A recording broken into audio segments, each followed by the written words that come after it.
This is going to be a confusing video to do. Today's video is going to look at two chapters. That would be Cat, Rat, and Dog, and Moony, Wormtail, Padfoot, and Prongs. In which we get a whole lot of information,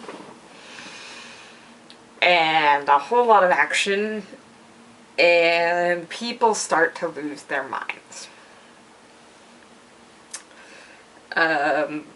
Really, I think the best way to sort of articulate the emotions that are being felt in this set of chapters is from Sirius's movie representation. Come on, say it with me. I've done my waiting. 12 years of it. It has come in. I mean, it really is this almost non-stop action, yet somehow a whole lot of information too. We've just gotten the trio away from Hagrid's house and Buckbeak's execution in time for Scabbers to lose his mind, Crookshanks to attack, a dog to show up, we figure out about a tree being able to be frozen, then we find out that the dog is not a dog, and then we find out that Lupin is a werewolf. And then we find out a whole lot of information, aka Pettigrew was a rat and James was a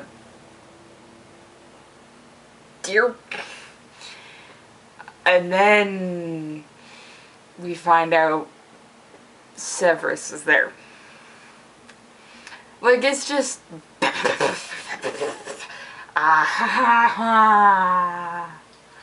like, we get a lot of past things. Some of them clearly stated, like Lupin actually lays out pretty coherently the setup of the Whomping Willow and his being allowed to go to school, and then the three other students becoming animagus so that they can hang out with him, and even Sirius's stupid decision to bait Severus. God, these two characters actually just, oh god. I don't like either of them. I don't. There are points where I can like them, but overall I don't like either of them. Like, mistakes were made and no one's willing to just own up. Except for, like, Remus, who is very directly willing to own up. He's matured, and, like, nobody else in this situation has. But that's not necessarily what I want to talk about here. I think we're going to have better opportunities to discuss the flaws of some of these students becoming adults/teachers in future episodes. What I want to talk about now is power and the different versions of it, and what's actually going to mean the most going forward. And you want to know who made this decision for me? Frickin' Crookshanks, who straight up is willing to sacrifice himself to prevent Harry from killing Sirius. This is a cat that knows that mistakes were made, and knows that second chances are deserved. Because he's not fully against Harry. In fact, when Harry and Hermione are outside and are still under attack by the Whomping Willow, it's Crookshanks that freezes the tree for them. Crookshanks could have just gone in and like left them out there, but didn't. And in fact, Crookshanks, for the most part, actually sort of waits and leads them through. Like, he could have just kept walking, but it's specifically noted that Harry saw Crookshanks' eyes shining in the light of his wand, which means Crookshanks was looking back at them. Yes, Crookshanks can get violent, like when we have this massive tussle over wands. But then he goes and sits on Sirius's chest. And just sits there. And that's the interesting thing, is this cat is oddly expressive. Except in the moment where we're expecting some sort of expression from him. In this moment where he's looking at Harry. But we don't. He's not noted as being aggressive or judgmental. He just looks at Harry. And that really is sort of this moment of, the choice is yours. And I will make no judgment on that choice. But I think it's also the recognition that Harry is a good person. I think Crookshanks can see that just as much as Dobby has seen it. And really how you see that is Crookshanks can recognize at the core that Sirius is, at least in this case, an innocent person. And at its core, a good person. So yes, if Crookshanks can see it with Sirius, who again I have a lot of issues with, I definitely think he can see it with Harry. And now you're wondering what this has to do with power. The thing is, this is one of the most powerful moves that anyone makes in this entire thing. Because we certainly get other displays of power, both magical and physical. Like, literally, Harry, Hermione, and Ron just start beating Sirius up when he has their wands. And effectively being able to do so, it actually, again, takes Crookshanks to sort of get involved. Before they're able, they back off and go for wands again. When Remus comes in, he takes sort of everyone's wand, makes his decision, and then in fact, to prove his trustworthiness, he actually gives the wands back. And this is an echo of Crookshanks' decision. Of the choice has to be yours. We can't make this choice for you. And I think that's really it. Is the most powerful people in these moments are the ones who are recognizing they cannot make choices for anybody else. They can try and persuade somebody to make a certain choice, but they can't negate choices altogether.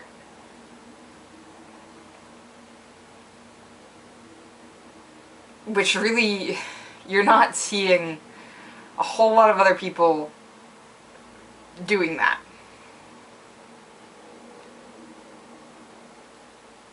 Except in sort of the tiny moments. Because Hermione doesn't say anything when Crookshanks gets in the way. Harry notes that he can hear her sob, but she doesn't say don't do it, which is what we've seen Ron do this entire time. Ron has been so protective of his pet that he's not willing to recognize that there's a possibility of the fact that, like, this is just wrong, because he's already recognized that Sirius is an animagus. Why is it so hard to believe that this rat, who has lived far longer than a rat should have... No, Hermione recognizes that she can't get involved in this moment. Because choices have been made and choices have to continue to be made, and she can't make those choices. But Sirius, for the most part, isn't recognizing this. He's constantly going for exactly what he wants and stand the consequences. I mean, he almost chokes Harry. Like, what the hell? He ends up biting Ron and breaking his leg. And he might vaguely apologize for that, but he still made that choice. He keeps lunging at Ron. Like, this isn't helping your goddamn argument. He doesn't make the choice to give wands back. Like, they have to be physically taken from him.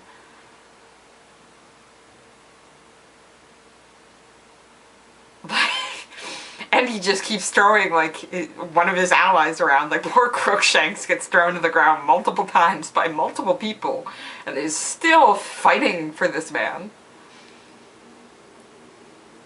And he keeps insisting that Remus needs to speed up. Like, none of this explanation is important. And yes, it is. You need this explanation before we can actually effectively get anything done. And this is why Sirius doesn't actually have a whole lot of power in this scene. Is he's trying to constantly make his own choice without the recognition that everybody else around him is going to make their choice. So when he tells Crookshanks to get off, he doesn't actually have the power to do that. Because he's not recognizing Crookshanks' choice in this matter, and the fact that that's actually going to make Harry think. He's not recognizing the fact that, I don't know, Harry honestly believes he's guilty, and then this could be cleared up if they would bother explaining. And at first Harry's like this too. Harry just wants to go for it, despite the fact that both Hermione and Ron are just like, stop.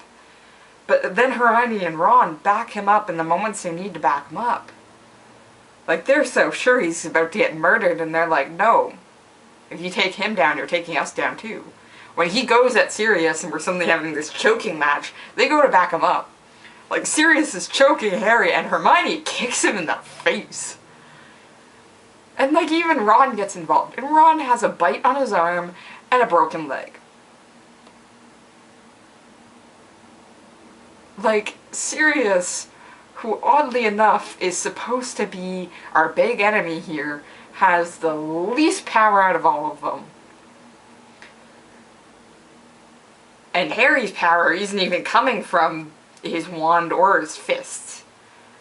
Either way he decides to fight. His power is coming from the fact that he has people that trust him and back him up. And it's coming from the fact that he can pause. He can hold himself accountable in these moments, which is why he doesn't right away just start cursing Crookshanks to get to Sirius Black. It's enough to pause, and he hates it afterwards. Like, he's annoyed with himself when his wand gets taken by Lupin because he wasn't able to do it. And he feels weak in that moment, but that's actually a strength, because that choice is going to prevent him from making a lot of stupid choices that are going to turn out to be wrong. Like, Sirius is correct. Peter Pettigrew is here. Like, it's just these moments of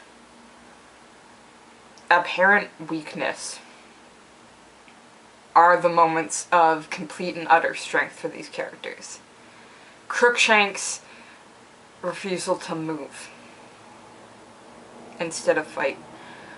Harry's refusal to cast instead of casting.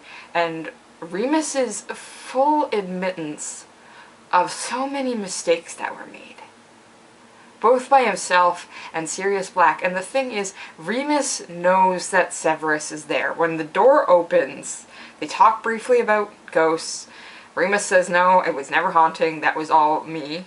And then he goes on to explain the history of how he came to teach at the school, how he came to study at the school, his friends being animagus. And the thing is, he knows that Severus is listening. Because the door opens, and he keeps talking about his history. So Dumbledore letting him go to the school, how terrible the transformations were, my 3 friends becoming animagus. All this punctuated, of course, with just Sirius telling him constantly to hurry up. And he's got this terrifying look on his face, and Lupin keeps talking. And this is where Lupin, again, is showing the power, because he's actually backing the situation up. I mean, again, he fully admits that the thought still haunts me about the fact that they were running out in the forest when he was a werewolf and a danger to others. This is before Wolfbane. Like, he feels guilty betraying Dumbledore's trust.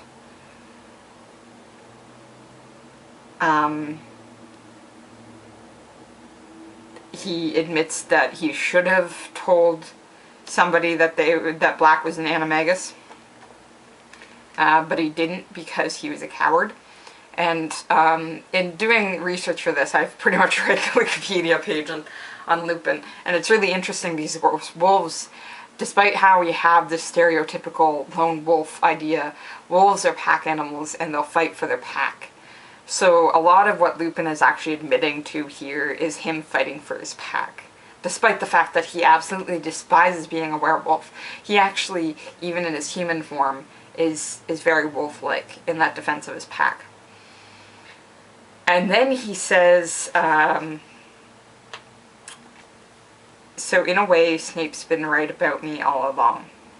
Snape, said Black harshly, taking his eyes off of Scabbers for the first time in minutes and looking up at Lupin. Oh, okay. So we actually dislike Snape more than we dislike the person that betrayed your best friend. Huh. What's Snape got to do with it? He's here, Sirius, said Lupin heavily. He's teaching here as well. If we drop as well, then those statements work together. He's here, he's teaching here. He's here. Oh, I should explain. He's teaching here. No, he's here, he's teaching here as well. As well as myself teaching here, or he's here in this room and he's teaching at the school as well. And I've been trying to find this and I haven't been able to find it, but there seems to be a lot of belief that wolfish tendencies carry on into the actual person when they're in human form. For example, in the future when Bill gets attacked by a Greyback, Lupin reassures the family that his personality won't change, he won't transform, but he might get some wolfish tendencies. Specifically, they state liking steaks bloody. Tendencies, though, implies that there is more. And one of the ones I've always seen argued for is actually increased senses, so ability to smell, particularly. So if this is true, though I haven't been able to find, at this point in time, any canon references to it, there's a strong chance that Lupin just full well knows Snape is behind him. And it is actually just listing all the sins in this moment for the person that maybe needs to hear it the most. And that's why in the next chapter, I really hate Snape. Snape and Sirius just need to get their heads knocked together repeatedly. But that's for next week. No, what these chapters show us is, in fact, it is in maybe what people will perceive as your weakness. That you are actually the strongest. In the admittance of your guilt, you can diffuse a situation. In the willingness to sacrifice yourself, you can prevent somebody from making a very horrible mistake. And in your inability to be revenged on somebody, you might actually be serving justice. Okay, that was a particularly serious video. Goddamn puns. I didn't mean it that way. And unfortunately they're going to keep in this vein, because like I said, next week is a lot more mistakes from a lot more people. Yay. Well, until then, I'm going to keep reading, and I hope you guys do too. Bye!